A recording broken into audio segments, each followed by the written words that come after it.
pechkaningizda eng katta muammo mana shunaqa eshikni ochib turib o'tinini solsangiz, ya'ni tutun o'zi yuradi. Bitta ahamiyat berib qo'yinglar do'stlar, umuman tutun urgani yo'q, issig'ini o'zi uryapti. Yana bitta muammosi do'stlar, pechkangizni ichida o'tin qancha qolganini bilmayapsizmi? Mana sizga yechimi. Ya'ni oynali pechkalarimiz bo'ladi. Buni zo'r tomoni oynasi ham, ya'ni yaxshisi горячий oynalardan bo'ladi.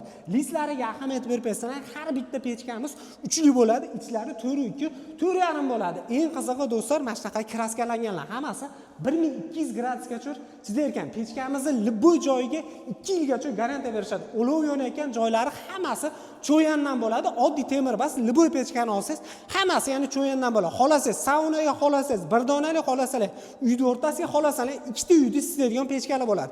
Eng arzonining narxi 1.200.000 so'mdan boshlab 5.200.000 so'mgacha bo'ladi. Bu narxlarda ichida vodiy bo'ylab dastlabki 100 gacha mutlaqo bepul, qolgan joylarga albatta kelishilgan holatda agar Ramazon oyi xarid qiladigan bo'lsalaring do'stlar, har bitta pechkamizdan bu aytilayotgan narxlardan 300.000 so'm skidka bo'ladi. Kimgadir qiziq bo'lsa, biz Andijon Metin pechkalar zavodida turibmiz. Pastdagi nomerlarga aloqa qilsangiz, to'liq ma'lumotni akalarimiz berishadi.